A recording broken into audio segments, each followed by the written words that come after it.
Muy bien, chicos. Pues lo primero, Fernando, bienvenido al podcast de Libertad Inmobiliaria. Nada, muchas gracias. La verdad que no había estado nunca delante de tanto patrimonio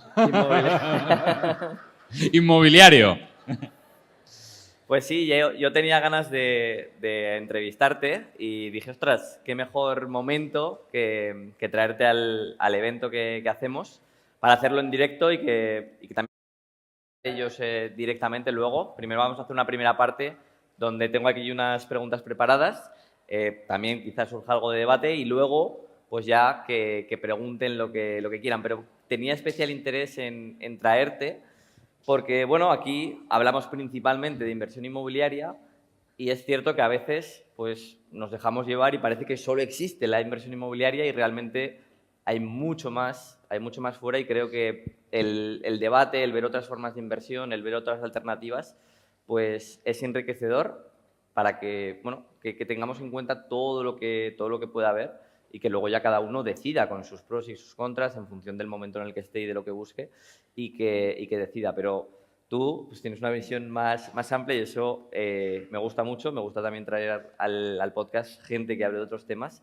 Así que lo primero que te quiero preguntar, Fernando, es ¿a qué te dedicas y por qué te dedicas a esto? Perfecto. Yo vengo de la gestión de fondos. Es donde pues, me convertí en inversor profesional al gestionar dinero de terceros. Gestionábamos en aquel momento, desde 2017 hasta 2019, unos 150 millones de euros. Después me marché.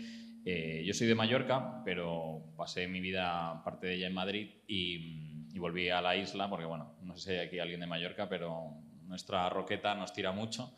Y tuve la oportunidad de montar un pequeño family office donde hacemos realmente lo mismo que hacía en el fondo de inversión, que es invertir el dinero patrimonial. En este caso es de una gran parte del patrimonio familiar, pero también tenemos otros grupos pequeños familiares que se han sumado a ello. Y bueno, hacemos inversiones principalmente en renta variable, pero también hay una parte obviamente importante de inmobiliario, que luego hablamos de ello. Yo soy más pro inversión en renta variable, pero que obviamente es muy interesante y que diversifica el portfolio. Además de eso, en 2020, debido a que para mí la gestión del Family Office no es algo que me acarrea demasiado tiempo, hay una parte que para mí siempre ha sido vocacional, ¿no? El enseñar. Y fundé lo que es Invertir desde cero, que estamos en YouTube, en Instagram, en Twitter, etcétera, etcétera.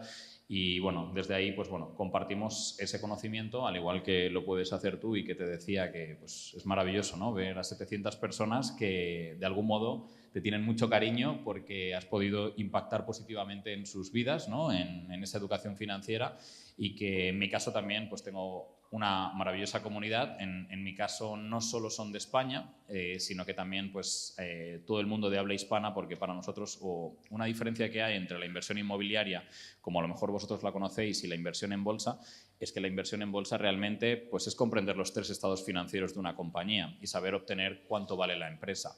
Entonces, para mí, que alguien pueda entenderme en español, puede comprender y puede aprender gracias al contenido que nosotros compartimos en nuestras redes sociales. Entonces, pues para mí es una parte maravillosa. Obviamente tiene un carácter lucrativo, pero siempre digo que si mi coste de vida se mantuviese, haría gratis ese trabajo, porque es súper agradecido.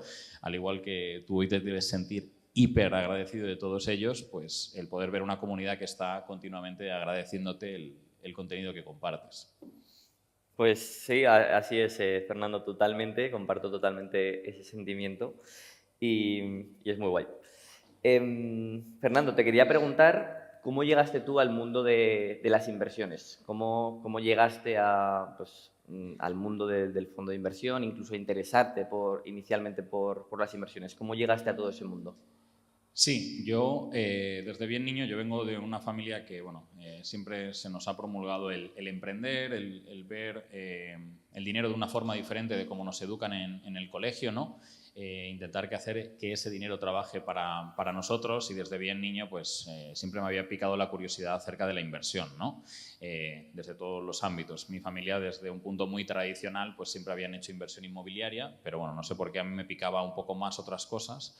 Un día conocí a un amigo de mi padre que trabajaba en una casa de broker francesa y me habló de la inversión en bolsa y bueno, se me quedó eso desde bien niño. El problema, pues que después de haber ahorrado 3 veranos trabajando, un día se me ocurrió la maravillosa idea de abrirme una cuenta que ya tenía 18 años en un broker y empecé a hacer trading y a los 3 meses me quedaba en la mitad. Y dije, hostia, esto de la inversión me parece que no No es tan fácil, no es tan fácil, ¿no? Hasta que unos meses después conocí a una persona, un buen amigo en el gimnasio y me regaló un libro de Peter Lynch, que es un inversor muy conocido en Estados Unidos. Gestionaba un fondo de inversión hace años, ahora ya pues simplemente está retirado. Y este señor veía la inversión desde un punto diferente, la inversión en bolsa. Y era la de convertirte en copropietario de los mejores negocios del mundo, que es lo que realmente representa o debería representar la bolsa, ¿no? Y que tú desde tu casa pues, puedes comprar acciones, que eso te lleva a ser copropietario de esos negocios, obviamente en un porcentaje minoritario, que no tienes voto, o sea, no puedes decidir nada, pero sí te puedes beneficiar de cómo vaya eso. Y a partir de ahí, pues bueno, seguí avanzando en todo esto. Yo soy economista, en la carrera obviamente no aprendí nada ni nadie me enseñó nada acerca de cómo invertir en bolsa y tuve que aprenderlo por mi cuenta, perdiendo mucho dinero y aprendiendo muchas lecciones del mercado. Sí, yo en su día también empecé con la bolsa y también con el trading. Por suerte, pues perdí bastante dinero, porque si no, hubiera seguido por ese camino y no estaríamos hoy aquí. Te quiero preguntar, Fernando, una pregunta un poco más filosófica, que es, ¿qué es el dinero para ti? ¿Qué significa? Incluso, ¿cómo ha podido cambiar el significado del dinero para ti a lo largo del tiempo? Esta es una pregunta que yo creo que, y siempre digo, que se debería plantear en el colegio y que se debería explicar a todos, ¿no? Cuando somos niños y que probablemente dudo que aquí a alguien le hayan explicado en el colegio qué es el dinero. Y el dinero no es más que una herramienta, o yo al menos la veo como una herramienta, pero no es una herramienta normal, sino que es una herramienta que necesitamos para nuestro día a día y que es una herramienta que realmente compra el bien más valioso, que es el tiempo. Nos enseñan a perseguir el dinero y lo que deberían educarnos, ¿vale? Y con la importancia que tiene esa herramienta en nuestra vida, es a que ese dinero trabaje para nosotros. Da igual que trabaje a través de la inversión inmobiliaria, de las rentas pasivas, de la inversión en bolsa, de lo que queramos, pero que ese dinero tiene que trabajar para nosotros. Y yo siempre lo digo, ¿no? Y hago esa crítica de que en el colegio, que los padres, veo a algunos padres que dicen, no le hables al niño de dinero, que eso está feo. Está feo, pero si va a marcar su futuro, ¿por qué no se le tiene que hablar de dinero, ¿no? Considerando lo importante que es dentro de un mundo capitalista? Y para mí es eso, para mí es una herramienta que me permite comprar el bien más valioso, que es lo que yo más valoro, de poder tener el tiempo y la capacidad de poder hacer lo que me dé la gana cuando me dé la gana y con quien me dé la gana, ¿no? Y para mí eso es el dinero, libertad. Bueno, entonces estás aprobado. Te dejamos estar aquí. Que, antes de preguntarte ya más concretamente por las inversiones que tú haces y cómo lo haces, sí que quería preguntarte de forma más general qué puede hacer alguien que nos escuche, no solo aquí, sino luego cuando esto lo publiquemos ya en abierto en el podcast, qué puede hacer alguien que quiera mejorar su situación financiera, sea cual sea, y qué 2 o 3 hábitos puede empezar a hacer para ser más inteligente financieramente, para hacerlo mejor con su dinero. A ver, parece como fácil, ¿no? El dar un consejo para cambiar una situación financiera. Realmente hay situaciones financieras que son complejas, así las hemos querido y así hemos llegado a ellas, pero realmente llegar a una mejor situación financiera o mejorar nuestra situación financiera es simple, no es fácil, es simple, porque depende de nosotros en muchas ocasiones el tomar las decisiones correctas para poder mejorar esa situación financiera. Por destacar, ¿no? Yo creo que hay puntos. Para mí los puntos más importantes y que sobre todo veo y que probablemente tú también veas cuando conoces gente, ¿no? Es que hay mucha gente que no entiende que hay que pensar en el futuro. La mayoría de personas piensa en el presente. Nos hemos convertido, y sobre todo yo lo veo mucho después de la pandemia, en una sociedad muy carpe diem elevado a la enésima potencia, ¿no? O sea, vivimos el presente sin pensar en el futuro, sin pensar en que, oye, ¿y si...? Porque mucha gente nos llega y nos dice, oye, Fernando, pero es que tengo una capacidad de ahorro muy pequeña, ¿de qué me sirve invertir? Es que a lo mejor estás planteando mal tu P&L, ¿no? Tu cuenta de pérdidas y ganancias. Lo que tendrías que hacer en vez de gastar y luego pensar en ahorrar es destina un capital a la inversión, al ahorro, y eso que sea tu gasto mayor, porque ese gasto, ¿vale? El dejar de pensar en el presente para disfrutar, ocio, bla, bla, bla, bla, es lo que te va a permitir en el futuro poder tener esa libertad. Entonces, plantéate la inversión y el ahorro como un gasto, como tu gasto principal, y después deja el resto para lo que tengas que hacer. Obviamente, como os decía, esto es fácil decirlo y que depende mucho de la situación financiera de cada uno. Después, súper importante, y como probablemente hayáis hecho todos vosotros en vez de antes de lanzaros a invertir en inmuebles, es formaros. Vosotros creo que sois, y deberíais saberlo, vuestro mejor activo. Y hoy en día, antiguamente era muy difícil, ¿no? El poder acceder a contenido de calidad, el poder formarte. Pero hoy en día es muy fácil. Estáis a un clic de distancia de poder aprender lo que os dé la gana prácticamente y a mínimas inversiones que os pueden costar, y cuando ya sabéis que ese contenido puede ser de valor, de aprender una habilidad y de aprender de la experiencia de alguien que ya se ha equivocado, que ya ha cometido errores y que vosotros os estáis llevando ese conocimiento y píldoras de aprendizaje. A mí me hace mucha gracia porque la gente normalmente se interesa por aprender bolsa, inmobiliario, etcétera, cuando se encuentra en el momento de su vida que tiene un problema. Sí. Ostras, es que tengo que pagarle el comedor o el colegio a mis hijos. Voy a invertir ahora. Ostras, igual el planteamiento te lo tendrías que haber hecho hace 10 años, ¿no? Antes de llegar a esta situación financiera. Sí, eso nos pasa con todo realmente. O sea, no miramos el manual de instrucciones de cualquier aparato hasta que se ha roto, ¿no? Hasta que no sabemos cómo usarlo. Exacto. Entonces lo miramos. A mí esto me pasa mucho cuando alguien nos viene y nos escribe, oye, Fernando, que está cayendo esta acción un 40%, ¿qué hago? No sé, a ver, ¿no lo has analizado antes? ¿No sabías cuánto valía antes? Te preocupas cuando pasan cosas malas, y yo creo que eso es algo muy importante, el invertir en ti mismo, que sois vuestro mejor activo, y antes de que sucedan realmente cosas que no os gustan. Y luego, por supuesto, que seguramente pues, tú también compartes esa idea, ¿no? El invertir a largo plazo, el tener un pensamiento a largo plazo, porque a largo plazo tenemos una cosa que, aunque empecéis con poco capital, que supongo que lo sabéis, tenéis la octava maravilla del mundo, como nos decía Albert Einstein, que es el interés compuesto. Entonces, la capacidad que tenéis vosotros de poder generar ese interés compuesto con el tiempo suple a empezar con poco capital. Obviamente, si esto lo conocéis cuando sois jóvenes, el factor tiempo favorece muchísimo. Si no, da igual, o sea, al final tenéis que invertir, da igual que lo hagáis con inversión inmobiliaria, con renta variable, con lo que os dé la gana, tenéis que invertir porque el resultado al que vais a llegar va a ser muchísimo mejor que si no hacéis nada, ¿de acuerdo? Si no hacéis nada, el mayor riesgo que vais a tener es que la inflación os va a comer y que probablemente pues, lleguéis a un resultado mucho peor, ¿no?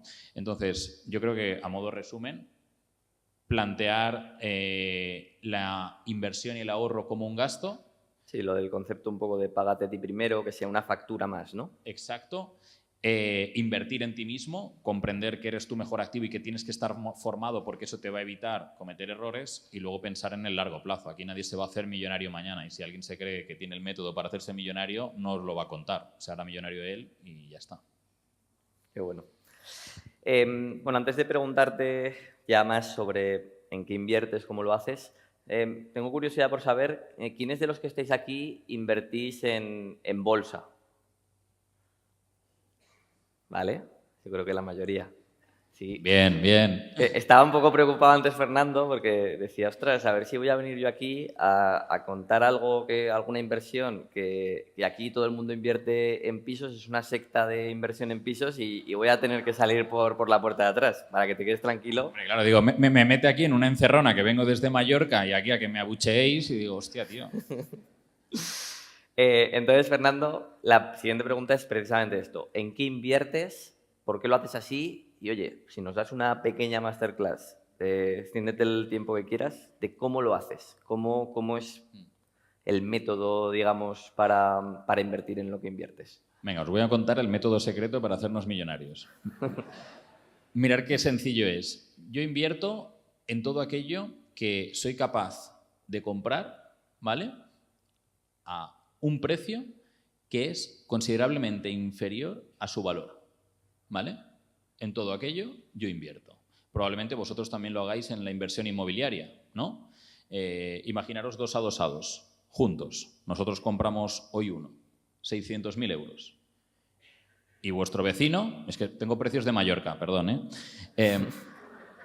y vuestro vecino de repente os llama, oye, mira, es que me estoy divorciando, soy un vendedor forzado, os ofrezco o te ofrezco mi adosado por 300.000. ¿Lo compramos? Sí. ¿Qué margen de seguridad tenemos? 50%. 50%. Perfecto. Lo compramos. Lo habéis entendido, ¿no? Pues en bolsa, con las acciones, hacemos exactamente lo mismo. Muy bien.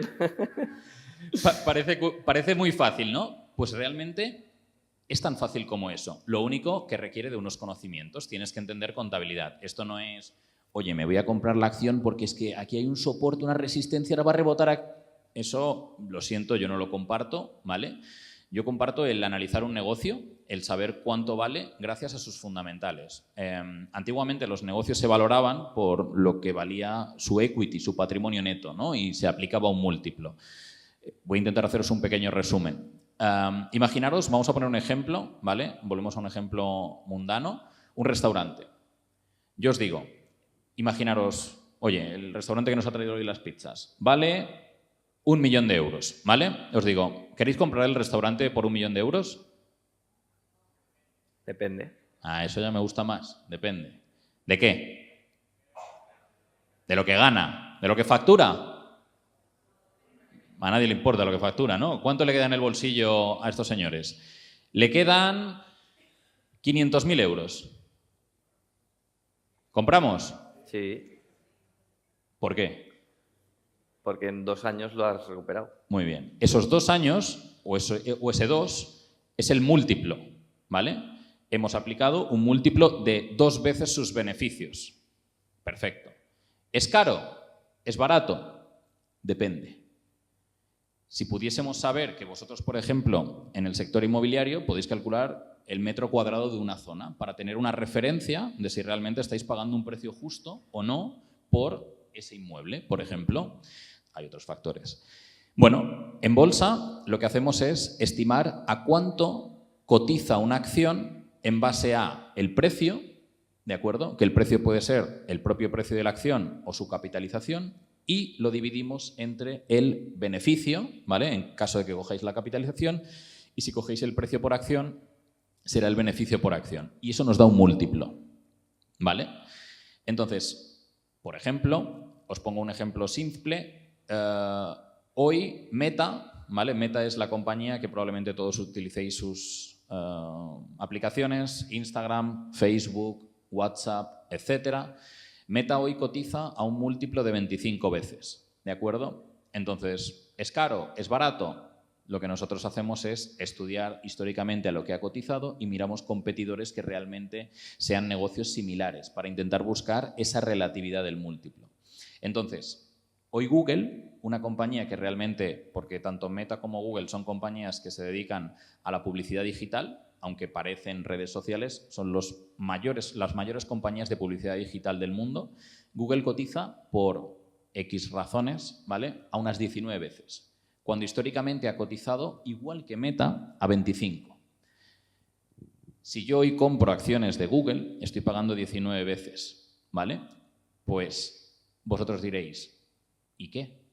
Pues lo que ocurre siempre en bolsa es que estas compañías tienes 2 formas de ganar dinero. La primera es el propio crecimiento de los beneficios por acción, porque siempre multiplicarás el múltiplo por esos beneficios. Y la segunda es la revalorización del múltiplo, porque a veces la bolsa, a diferencia del sector inmobiliario, donde vosotros no sois capaces de ver cada día cuánto vale vuestro piso, La bolsa es maravillosa porque nos ofrece la impaciencia de los inversores y la irracionalidad de ellos.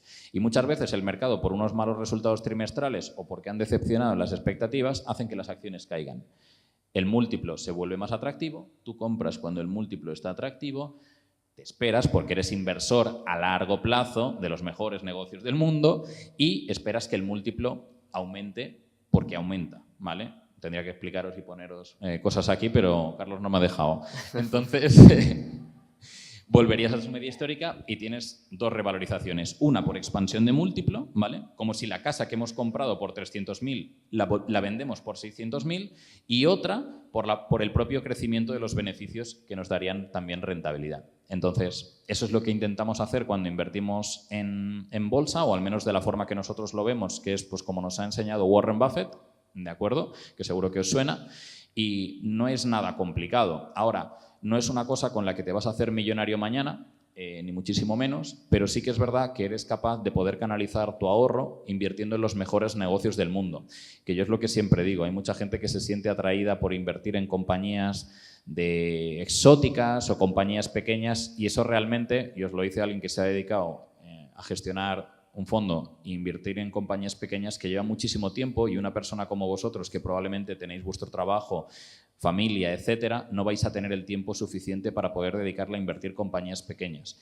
Pero invertir en los mejores negocios del mundo, que realmente no cambian de un día para otro, que realmente son negocios que si desaparece Microsoft, mañana se acaba el mundo, pues bueno, no sé si hoy Microsoft es la mejor oportunidad que hay en el mercado, pero comprar ese negocio a una valoración atractiva puede ser una muy buena inversión a largo plazo.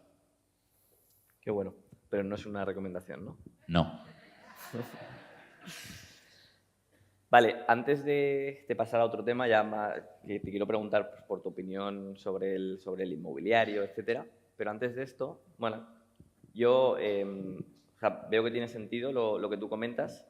Yo, de hecho, hubo un tiempo en el que también me dediqué a la bolsa, pero luego, sobre todo por simplicidad y por tranquilidad mental, como que yo invierto en fondos indexados y vivo más tranquilo, ¿no? ¿Cómo ves tú esto? O sea, ¿para quién puede tener sentido invertir directamente en acciones? ¿Para quién puede tener sentido, oye, yo no quiero dedicar un tiempo, que supongo que hay que dedicar un tiempo, y aunque pueda ganar más dinero eligiendo acciones individualmente, prefiero los fondos indexados? ¿Cómo ves tú esto? Es muy interesante este debate, y a mí lo que me gusta, y hace recientemente poco hicimos un vídeo explicando de que cualquiera de los que estáis aquí podéis hacer un resultado mejor que un índice, cosa que ahora alguien vendrá y estará diciendo, me está mintiendo, ¿no? Os lo puedo explicar. ¿Puedo explicarlo? Por supuesto. Fantástico. Ahora me voy a poner cómodo.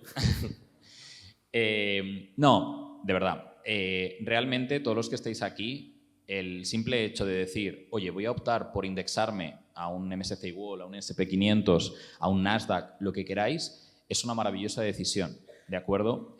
O sea, se debería explicar en el colegio esto, que, oye, canaliza tu ahorro no con el asqueroso fondo que te vende un banco. Coge un índice, ¿vale? Y es maravilloso indexarte, o sea, chapó. El que haya tomado esa decisión, genial. Sin embargo, seguramente haya gente que diga, oye, pues igual que, por ejemplo, ¿tú por qué te indexas? Por simplicidad, por sencillez. No, por ganar dinero. Ah, bueno, sí, claro. Vale, pues habrá gente que os guste ganar más dinero, ¿verdad? Bueno, pues ganar más dinero equivale a un mayor esfuerzo. No tiene por qué ser mucho más esfuerzo, pero sí que, obviamente, pues igual que vosotros os estáis formando con la inversión inmobiliaria, dedicáis esfuerzo a ello, ¿no? Bueno, perfecto. En la bolsa es exactamente igual. Cuanto más esfuerzo puedes poner, pero hasta un límite, porque no es meter horas y horas y horas y horas y horas. Al final la inversión no es estar delante de un ordenador, es como si hoy tuviésemos aquí un lienzo y viésemos cómo se seca la pintura. Una vez ya has hecho el trabajo de seleccionar tus compañías, realmente el trabajo de mantenimiento es muy sencillo, ¿de acuerdo? Entonces, ¿por qué vosotros podéis batir a un índice? Bueno, es muy sencillo. ¿Qué creéis? Mira, históricamente el SP500, descontando inflación y dividendos desde 1929, ha retornado un 6%. ¿Qué os parece? Bien. Normal, ¿no? A mí me parece bien. Claro, es que aquí está la pregunta que os tenéis que hacer. Y es verdad que, desgraciadamente, a nosotros nos han educado a que esto es una rentabilidad buena. Pero, desde mi punto de vista, podría ser una rentabilidad un poco conformista, viendo lo que yo veo y lo que realmente puede suceder. Pero, repito, cada uno tiene una versión al riesgo diferente y cada uno decide cómo gestionar esas inversiones. Que hagáis eso ya está muy bien. Sin embargo, ¿qué creéis que va a obtener más rentabilidad? Si sois capaces, como os he dicho antes, de seleccionar y de identificar cuáles son los mejores negocios y que están más atractivos. ¿Las 500 compañías del S&P 500 o las 15 o 20 mejores? Si cogéis esas 15 o 20 mejores, miramos 10 años atrás y comparamos ese rendimiento con el S&P 500, ¿qué da mejor resultado? 15 o 20 mejores. Por una cuestión de concentración, ¿vale? Bueno, no sé si habéis oído que el 92% de los gestores de fondos de inversión no son capaces de batir a un índice. ¿Sabéis por qué? No es porque no tengan conocimientos, es por una cuestión de diversificación. Las normas que exigen los reguladores te llevan a que no puedes tener nunca jamás más de un 10% en una sola compañía. Por tanto, eso imposibilita muchísimo a un gestor de fondos a seleccionar 40 compañías, porque al final es a lo que se va a tener que diversificar para poder batir a un índice. Entonces, vosotros sí que podéis tener 10 posiciones, 15 posiciones, 20 posiciones en cartera. Y nadie va a venir a poneros una sanción.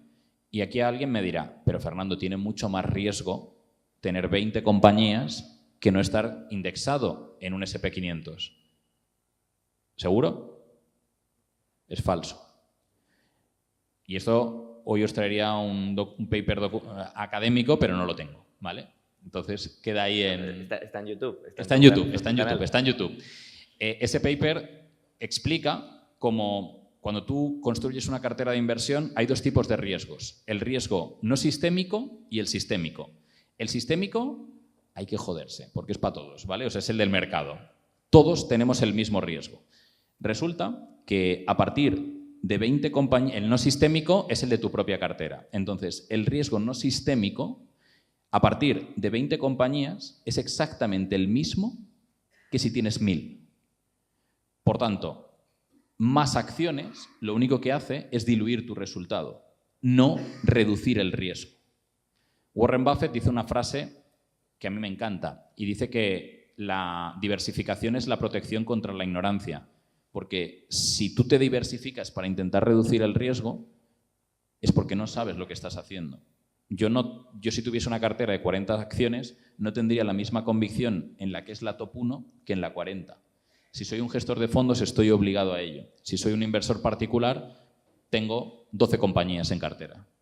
Y con eso puedo batir al S&P 500. Pero repito, para la mayoría de las personas que no les gusta analizar negocios, que no tiene curiosidad por ello, probablemente la indexación sea una forma óptima de canalizar su ahorro de una forma diversificada en la renta variable.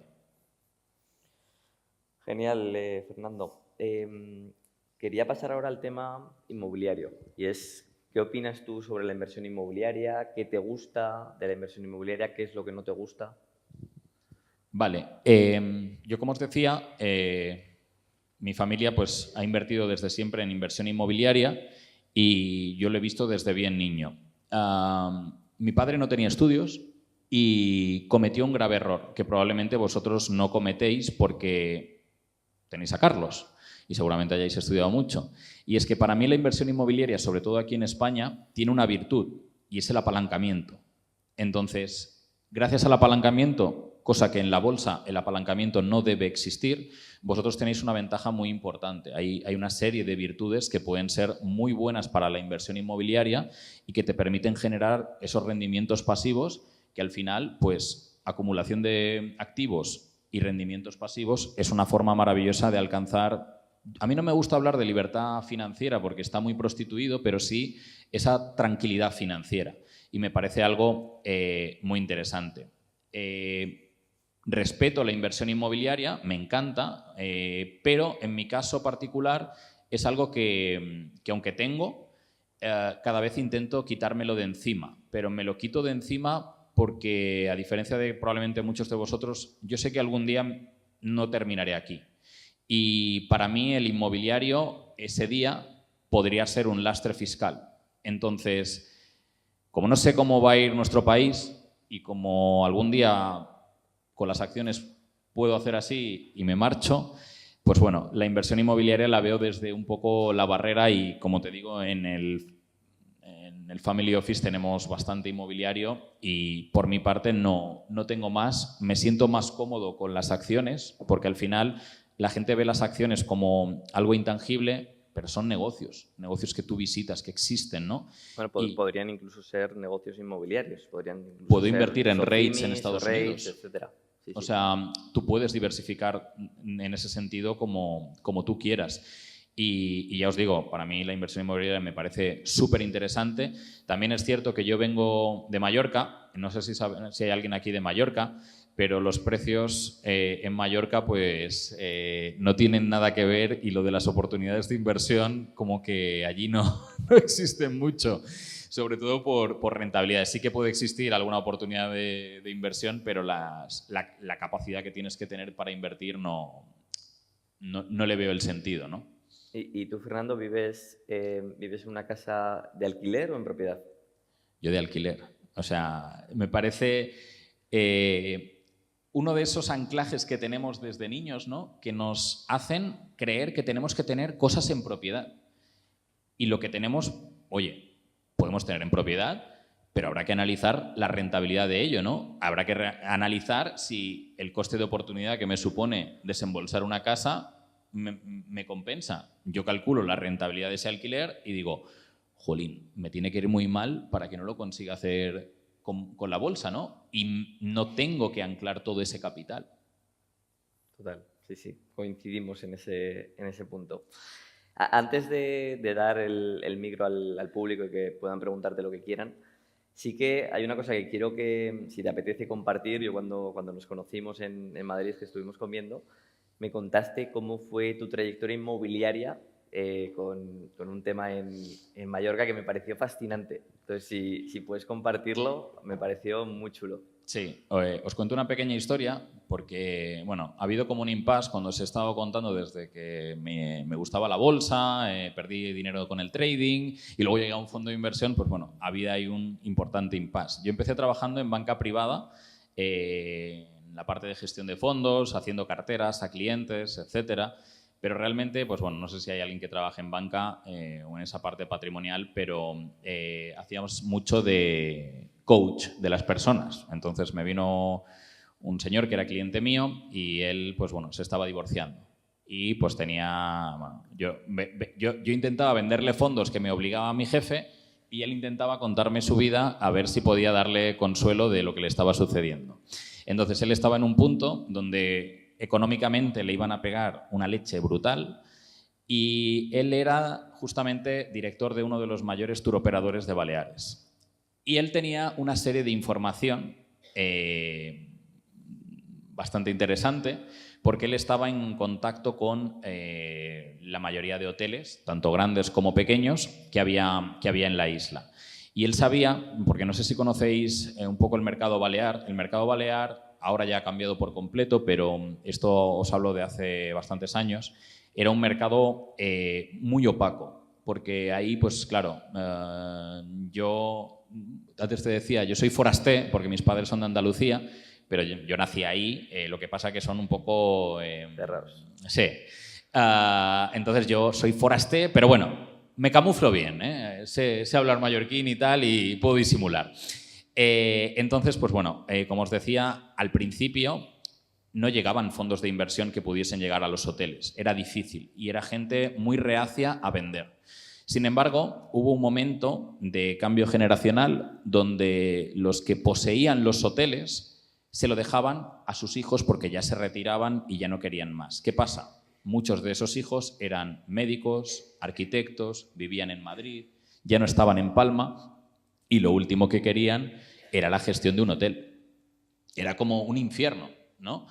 Porque es un trabajo muy duro. Entonces, este señor me dijo, oye, Fernando, tú por casualidad, que estás aquí en el banco, imaginaros, ¿no conocerás gente que quiera comprar hoteles? Y yo en aquel entonces acababa de entrar prácticamente al banco, pero soy un culo inquieto y digo, sí, mentira, o sea, mentira enorme. Vale, pues yo te cuento porque yo sé algunos hoteles que están off-market, pero sé que el cambio generacional que se va a producir en el próximo año, o sea, no se quieren vender, pero si llegase una oferta se venderían. Dice, yo no puedo aparecer porque esto es un conflicto de intereses con mi tour operador y no puedo interceder en ello, pero yo te puedo pasar los contactos y tú vas allí, te presentas y dices que eres pues, el comprador. Bueno, imaginaros. Esa noche no dormí. Me puse a leer qué es el RevPAR, la tasa no sé qué, todo. Analicé todo, no tenía ni idea absolutamente de nada. Me pedí unas tarjetas fake, ¿vale? De que yo era Fernando Sánchez, intermediario de no sé... Mentira, no tenía absolutamente nada. Y me voy al primer hotel, que era un hotel que estaba Perdona, Fernando, ¿tú en aquel entonces qué edad tenías? Eras joven, ¿no? En aquel entonces tenía 23. Muy bien. ¿Qué tenía que perder? O sea, es que no tenía que perder nada. Yo os digo, el primer día que entré en el banco, mi jefe vino y me dice, oye, Fernando, tú que tienes otras credenciales, hazme un crédito revolving que voy justo este mes. Otro suspirando. Digo, hostia, tío, ¿dónde coño me he metido? O sea, yo aquí no puedo seguir. Tengo que buscar un plan B, como sea. Entonces, pues eso, pasó esto, me hago las tarjetas, con mi propio traje del banco, pues me voy para allá y por las mañanas... Era el peor trabajador del banco, con diferencia. El último en entrar y el primero en irme. Entonces, me iba por las tardes y una tarde ya me fui al hotel, a uno de los hoteles que me había dado la dirección, que ya le había llamado a la persona, que estaba en Cala Millor, y nada, le llamo, contacto con él, voy... Y bueno, hubo buen feeling. Y él me explicó que, bueno, él tenía una hija, también estaba divorciando, unas historias. Y era de coach, o sea, realmente yo aprendí un poco sobre valoración de hoteles, pero esto era hacer coach. Y luego me pasó otro hotel y, claro, yo contactaba con ellos, pero ¿quién va a comprar un hotel? No voy a decir los importes, pero de millones. Ni idea, o sea, yo no tengo a nadie, ni yo puedo, ni absolutamente nada. Entonces, me acordé que en la carrera un amigo mío la terminó en Madrid y se fue a una auditora que se llamaba Grant Thornton, ¿vale? Y en esa auditora, bueno, he hecho un nombre, bueno, da igual. Él trabajaba allí y yo le llamé, oye, mira, que me pasa esto, ¿tú conoces clientes? Y ellos tenían un apartado de M&A, ¿vale? De adquisiciones y tal, y tenían clientes. Y me dice, bueno, lo podemos trabajar.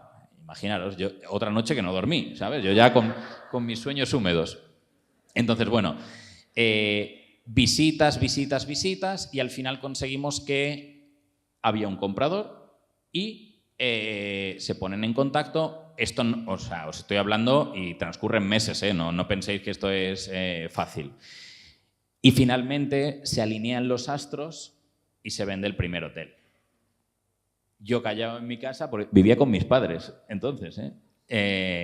Y obviamente la primera fue desastrosa porque ni estructura, ni sociedad, bueno, Hacienda frotándose las manos. Y entonces ya luego lo profesionalizamos más y después de eso, y mucho coach, mucho coach, hicimos 3 operaciones. Y gracias a eso yo dejé el banco muy feliz. Y tenía un capital que me permitía comprar algo muy valioso, que era mucho tiempo. Y a partir de ahí, pues bueno, me puse como un enfermo, pero como un enfermo, a estudiar sobre contabilidad, sobre Warren Buffett.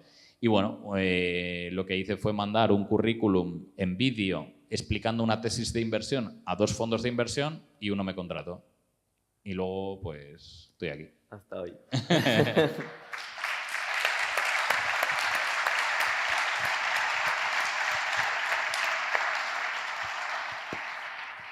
Bueno, quería que nos contaras esa historia precisamente por eso, ¿no? Porque me parece como súper chulo cómo viste esa oportunidad sin tener todavía las cosas claras, dijiste que sí, fuiste tirando del hilo y al final, ostras, es que eso fue el comienzo de todo, porque, claro, pues unas operaciones tan grandes, al final tú eres el intermediario, te llevas una comisión de ahí y eso es lo que te ha permitido, pues... Si no, no estaría hoy aquí, probablemente.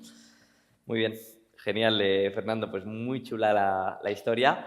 Y ahora quiero que quien quiera preguntar cualquier cosa a Fernando, vais levantando la mano y os acercan el micro. Con cariño, ¿eh? Yo tenía una pregunta.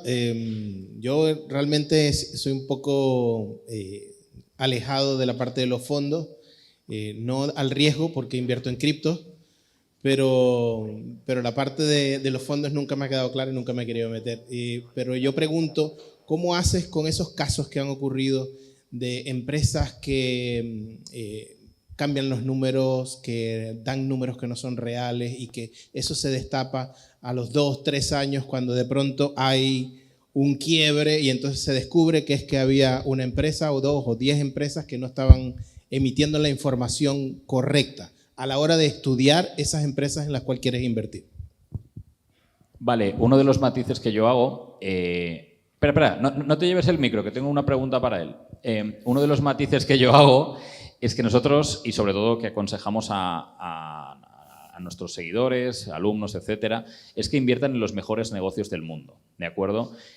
Obviamente hay una serie de premisas que tú puedes seguir, como por ejemplo quién es el auditor que audita las cuentas de la compañía. Si tú tienes una de las Big Four, obviamente puede ocurrir alguna vez algo, pero si tú inviertes en compañías como Microsoft, Alphabet, Meta,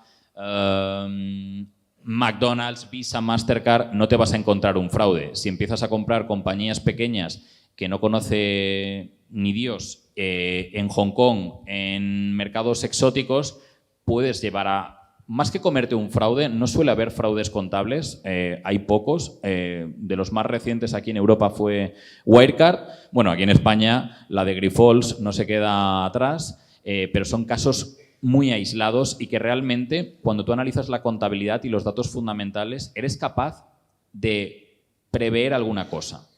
Tú me has dicho que los fondos no, las acciones no, pero las criptos sí. ¿Qué cripto tienes? BTC. BTC. Bueno, tengo otras también, pero la mayor parte es BTC. ¿Cuánto vale un Bitcoin? En este momento... No, ¿cuánto vale? ¿Cuánto vale? Depende. ¿Cuánto? Un Bitcoin es un Bitcoin, o sea, tú puedes hacer la conversión a otras monedas, claro, igual hasta que no la venda. No, pero ¿cuánto vale? O sea, ¿cuánto vale? Bueno, mira, eso es una referencia de valor. El coste de minar un Bitcoin puede ser una referencia. Pero ¿cuánto vale un Bitcoin? No, eso es el precio. El valor. ¿Alguien me lo sabe decir? Sí, no, sí, pero fundamentármelo. Yo tengo 2, ¿vale? Pero no sé cuánto valen. Y lo tengo por el simple egoísmo de que si un día eso vale, como dice Michael Saylor, 13 millones o no sé cuánto, pues que me toque algo. Pero no sé cuánto vale. Y eso, como riesgo, para mí es más riesgo eso que tener acciones que puedo saber cuánto valen. ¿No? Sí, probablemente, seguramente. Lo que pasa es que como yo no he estudiado la parte de las inversiones en acciones, obviamente sí he estudiado la parte del Bitcoin y asumí el riesgo del Bitcoin o de las otras criptomonedas que están allí. Pero no sabes cuánto vale. Tal cual, como tú lo quieres colocar en referencia a cómo se valora una acción o todo eso, no tiene referencia porque es otro tipo de estándar para clasificarlo.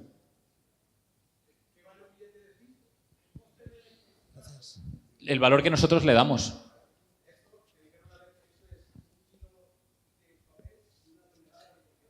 Sí, es así. Por eso, a mí, o sea, y lo que no era una crítica, simplemente que, jolín, pues cuando tú pones tu ahorro, que es una parte muy importante y que te ha costado mucho, tienes que tener las máximas garantías de lo que vale y el precio que tiene, ¿no? Para asegurarte que estás haciendo, pues es igual que en el inmobiliario. Vosotros sabéis pues que estáis haciendo una buena inversión porque tenéis una referencia de ello. Claro. Entonces, simplemente es esa crítica constructiva que a mí me gusta hacerla, ¿no? Cuando alguien me dice, no, yo solo invierto en cripto, ¿cuánto vale? No lo sabes. Es un grado especulativo el de esto, pero que entiendo que tienen un valor. ¿Cuánto? No, yo no lo sé. Súper, pues vamos con la siguiente pregunta. Hola, bueno. Fernando. Mira, yo te voy a hacer, estoy aquí, soy Eduardo. Yo te voy a hacer una pregunta, no tanto ya en el tema de inversión, sino qué consejo le darías a un chaval de 17 años que tiene que pasar el año que viene, tiene que decidir parte de su futuro, si ir a la universidad o salirse del camino y buscar una formación fuera de económicas. ¿Tú qué le dirías? ¿Vete por el camino tradicional o cógete el clic y empieza a buscar los mejores en formación y enfoca tu vida a trabajar en dinero? Buena papeleta que me dais de pregunta. El bueno os diría que estudies una carrera, que sigas, que tal, que cual. Yo soy bastante crítico, o sea, yo estudié economía, terminé la carrera y siento que todos los 4 años que me pasé por ahí, pues realmente para lo que yo soy hoy no me han servido de mucho, ¿no? A lo mejor de la disciplina de tener esa capacidad de estudio y eso, pero realmente a mí no me enseñaron nada. De hecho, en la carrera la asignatura de contabilidad la dejé y ahora vivo de la contabilidad, o sea, es curioso, ¿no? Si yo fuese, no, o sea, creo que es difícil dar ese consejo porque depende mucho de la persona y sobre todo de la implicación que quiera tener y el sacrificio que quiera tener, ¿no? Pero si yo volviese hoy a tener 17 años, no estudiaría una carrera. Creo que hoy Internet nos ha abierto la caja de Pandora de ser capaces de, si nosotros aprendemos un conocimiento, una habilidad, ser capaces de poder ganar dinero con ello. Y mucha gente tiene la mentalidad de tener un salario, pero creo que eso es una limitación que nos imponen, ¿vale? Y que creo que realmente mucha gente puede ganar mucho más que un simple salario y no tener la atadura de tener que ir a una oficina todos los días. Pero si tuviese 17 años, entiendo que, jolín, mucha gente lo hace y está bien, pero si tuviese 17 años probablemente emprendería y lo haría fuera de España. Eso seguro.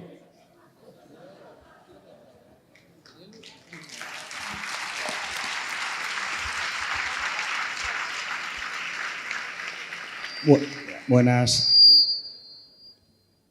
Sí. Bueno, mi nombre es Aitor, soy de aquí de Zaragoza y bueno, yo tiro un poco para mi profesión, para informática. Yo quiero preguntarte acerca de cómo va a afectar todo lo que es inteligencia artificial, machine learning, todos los modelos predictivos en lo que es y cómo va a afectar y cuál es tu opinión en todo lo que viene en inversión en bolsa. Gracias. Sí, súper interesante esto y supongo que a todos vosotros os parece curioso, ¿no? Lo de la inteligencia artificial y creéis que es el futuro. ¿Qué tipos de compañías creéis que van a liderar el mundo en los próximos 20 años? Tecnológicas, ¿no? No creo que sean las petroleras o las tabacaleras, ¿no? Como fueron históricamente. Y es súper interesante lo que has comentado porque una de las mejores formas para beneficiarte del desarrollo de la inteligencia artificial son compañías las que más inversión están realizando en ello, como pueden ser Microsoft, que tiene el 50% de OpenAI, que es la dueña de ChatGPT, Alphabet, Meta y Amazon. Obviamente también puedes invertir en Nvidia, otro tipo de compañías que se beneficien de ellos. Entonces, me parece súper interesante todo el viento de cola que está ofreciendo para el sector tecnológico la inteligencia artificial y nosotros siempre no podemos hacer recomendaciones, pero sí que empujamos a la gente a que se interese por este tipo de compañías. También es cierto que la llegada de la inteligencia artificial está suponiendo y va a suponer una gran disrupción en determinadas profesiones. Todo lo que son actividades que puedes suplir con IA es devastador. Por ejemplo, los traductores, yo no sé qué van a hacer, o los call centers o muchos sectores que ahí la lectura que hay que hacer de la bolsa es que va a haber un impacto disruptor que probablemente se cargue a muchas compañías y muchos puestos de trabajo probablemente terminen estando automatizados con IAs porque hay IAs súper potentes.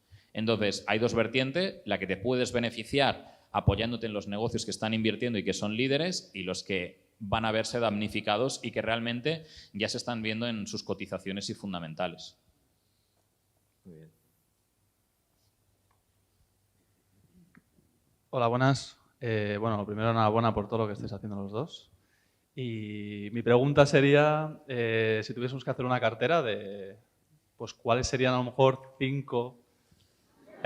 Alguna, suelta un poquito ahí de, ¿no? O 3, venga, 3. 3 de la cartera, sí, buenas, que digas, joder, tengo que tenerla en la cartera 100%. Esto no lo contesto yo en mi comunidad, lo voy a contestar en la tuya. O sea... A ver, Fernando, si prefieres, puedes decir en fondos indexados y ya está, ¿no? Los fondos indexados están muy bien. Yo no puedo hacer recomendaciones. Ahora, a mí hay, como os decía, las compañías tecnológicas me gustan mucho y, por ejemplo, compañías como Alphabet, Meta o Microsoft son compañías que tengo la total certeza que dentro de 10 años van a ser mucho más valiosas de los que son hoy. Pero antes de invertir, o sea, que esto es un error que comete mucha gente nos escribe, Fernando, ¿qué broker uso? ¿Cómo que qué broker usas? ¿Pero tú sabes cuánto vale una compañía? Primero, ten el conocimiento para hacerlo. Entonces, antes de lanzaros a poner dinero en nada, aseguraros de que sabéis cuánto vale eso y que estáis pagando un buen precio por ello. Pero esas 3 compañías pues son 3 supercompañías. Ahora, hay que mirar si están a una valoración atractiva. Muy bien. ¿Alguna pregunta más? Yo creo que nos da tiempo a 2, 3 preguntas más. Si son Hola. rápidas. Antes que nada, daros las gracias. Y mi pregunta es, esto del euro digital que se viene inminentemente, ¿qué consecuencias traerá, aparte que no nos guste y que nos persigan por todos lados, qué consecuencias traerá sobre la inversión bursátil? Gracias. Pues, si te soy sincero, desconozco el impacto sobre la inversión bursátil que eso puede suponer, más allá de lo que le pueda suponer, pero las compañías que cotizan en bolsa piensa que están auditadas y hay cash cero. Yo lo que veo más sobre ese euro digital es la problemática de control que van a tener sobre nosotros, ¿no? Un control absoluto de todo lo que hacemos y que claramente yo, que me considero bastante liberal, es una cosa que rechazo por completo.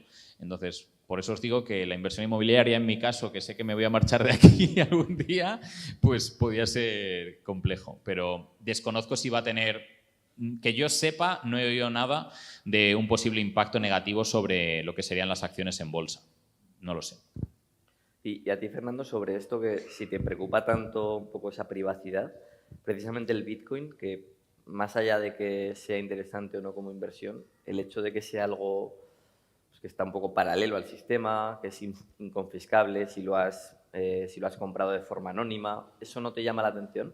Me llama más la atención el USDT.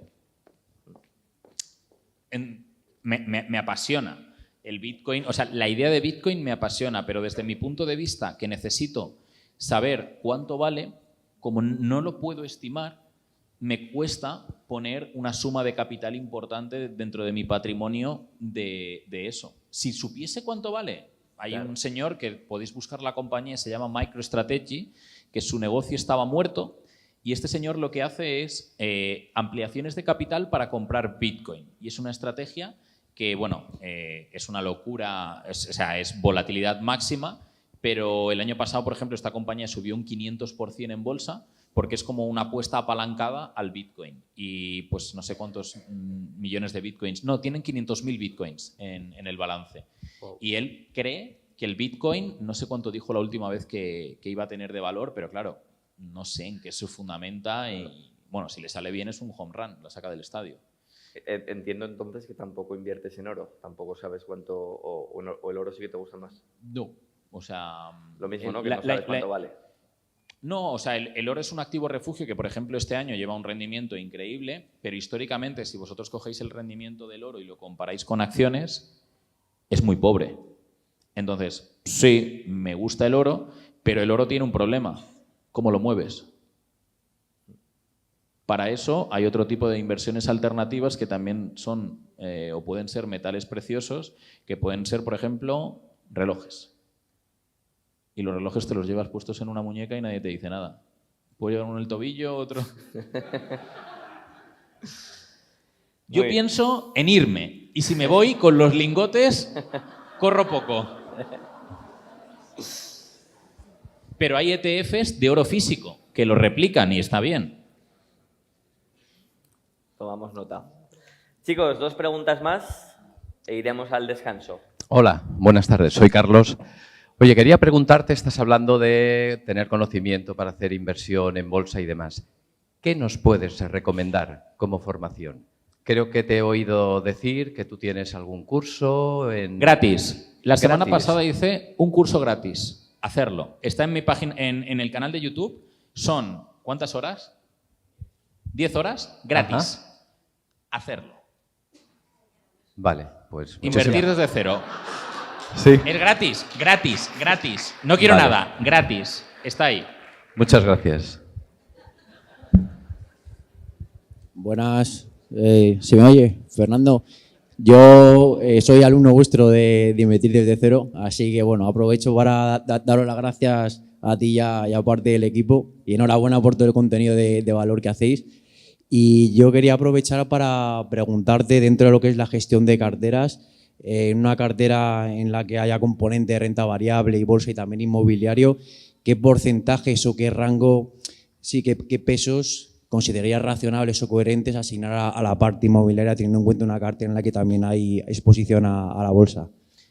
Es una pregunta súper interesante, pero depende de cada uno. O sea, yo siempre digo que la gestión de tu cartera o la gestión patrimonial es dependiendo de lo que tú busques y del perfil de aversión al riesgo que tengas.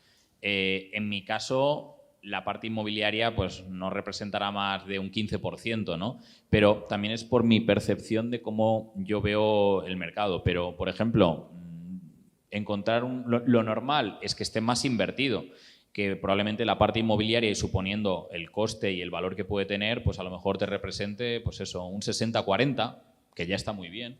En mi caso, porque tengo que salir corriendo algún día, pues le meto más a las acciones, pero es muy, muy relativo. O sea, a mí, por ejemplo, la inversión inmobiliaria, al final, cuando vosotros construyáis la gestión de cartera, lo que tenéis que hacer es el coste de oportunidad siempre, ¿no? Y si tenéis inversiones inmobiliarias capaces de generaros, no lo sé, rendimientos de un 12%, compararlo con cuánto vais a ser capaces de generar con vuestra gestión en inversiones en renta variable. En función de eso, o sea, yo creo que aquí no hay nadie que le haga gracia, bueno, a lo mejor sí, ¿vale? Que esto depende de si te gusta más el Monopoly o menos, pero a lo mejor hay gente que os hace gracia ir a ver y tocar las paredes y pintarlo y etcétera, ¿no? Sí, nos hace gracia. ¿Os hace gracia? Claro. Está bien. Entonces, sí.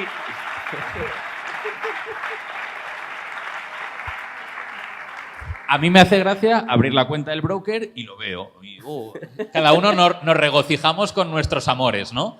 Entonces, eso ya es una cuestión súper personal, ¿no? Pero entiendo que todos estamos aquí para ganar dinero, al final, y para generar de forma sostenible esa rentabilidad.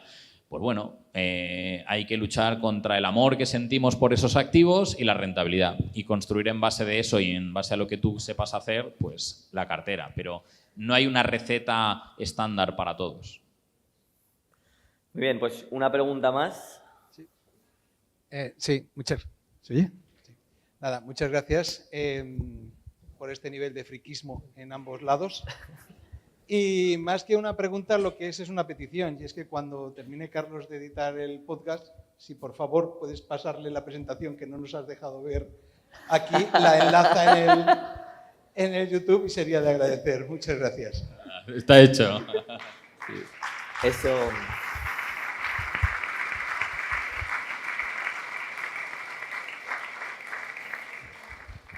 Bueno, la presentación yo creo que lo tienes en un vídeo de YouTube, ¿no? Yo te la mando y perfecto. si quieres se la mandas. No, que lo pondremos en la descripción. Vale, súper. En la descripción del podcast lo meteremos. Vale, súper. Y ya para terminar, a mí sí que me gustaría hacerte una pregunta con la que cierro muchos episodios, que es ¿qué crees que es lo que diferencia a los inversores? Normalmente pregunto inmobiliarios, pero en este caso, ¿qué crees que es lo que diferencia a los inversores en general que tienen éxito de aquellos que abandonan o tienen una rentabilidad muy baja? Bueno, yo creo que al final es lo que hemos hablado, ¿no? Es un conjunto de, sobre todo, conocimiento, algo súper importante, que es lo que os digo, o sea, y te decía a ti, toda esta gente te quiere, porque has podido impactar en su vida, o sea, has trascendido en su vida de una forma positiva, ayudándoles con la gestión inmobiliaria y probablemente, pues, todos los pisos estos que veo por aquí en estas cabezas, tienes parte de culpa, ¿no? Obviamente, él tiene, pues, esa pequeña llave, pero vosotros realmente sois los que habéis puesto el esfuerzo, la confianza y habéis entendido que, bueno, pues que esto es un camino donde la clave es tener el conocimiento y pensar a ese largo plazo, ¿no? Yo creo que la palabra conocimiento junto con largo plazo y luego pues ese esfuerzo que hacéis todos y que no es poco de ahorro y de romperos la cabeza por generar rentabilidad es lo que os va a llevar a tener éxito, ¿no? Y es que estáis condenados a ello, al éxito, si hacéis eso. Muy bien, pues con eso terminamos.